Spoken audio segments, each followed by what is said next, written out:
Рост захворвання вострымі рэспіраторнымі інфекцыямі, у тым ліку і каронавіруснай у рэгіёне назіраецца з пачатку верасня.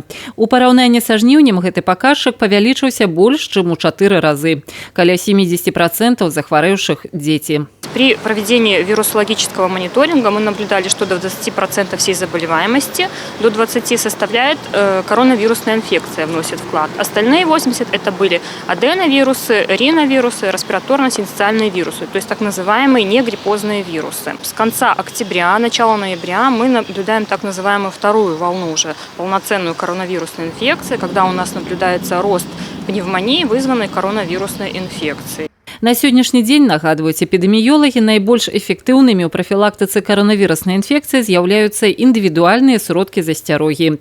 У прыватнасці, медыцынская маска, сродак бар'ерны, які хоць і не дае абсалютнай гарантыі, але значна зніжае верагоднасць заражэння віруса. Гэта лічаць і брастаўчане, з якімі мы пагутарылі на вуліцы. Я беру с собой маску и перчатки, и д-средства. Поэтому это разумное опасение. Не опасение, скорее, а меры предосторожности, потому что ты не знаешь, являешься ли ты сам носителем, либо кто-то рядом с тобой может быть носителем этого заболевания. И карантина нет в школах, все ходят, и уже не так страшно, хотя заболеваемость выросла по сравнению с первой волной. Есть такие случаи, когда человек просто бессимптомно проходит болезнь, и они не знают, больны они или нет.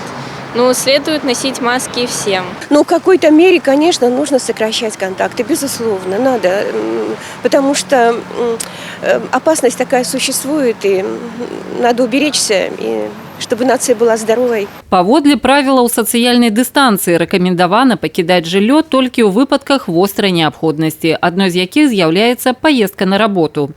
Вадзіцелі заўважаюць, што і ў таксі, і ў грамадскім транспарце маскі ў пасажыраў не надта папулярныя. Самі кіроўцы хоць і ставяцца да сітуацыі з засцярогай, але ковіду не баяцца, трэба працаваць. Большинство, конечно, без масок. Есть гель, ручки пользуемся, есть маски. Наполовину, можно сказать. Кто-то в масках, в перчатках ходит, кто-то так. 3 утра встаешь, до обеда доработал, там домой пришел, туда-сюда, некогда ходить особо. Я вроде как в безопасности, кабина отдельно. З пасажыраў, якія выходзілі з транспарту ці чакалі яго на прыпынку, пераважная большасць была ўсё ж таки без масок. Знаете, как-то страшновато, в том смысле, что некоторые в маске, а кто-то без маски. Особенно молодежь. Их как-то они не боятся, а вот у меня 3 внуков, поэтому у меня как-то боязно. Если он тебя настигнет, он настигнет тебя везде.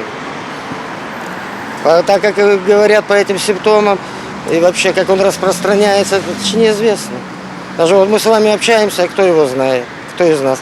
Наш апошні герой перад уваходам у грамадскі транспарт маску надзеў. Шкада толькі, што ў аўтобусе такая сацыяльная адказнасць апынулася ў меншасці.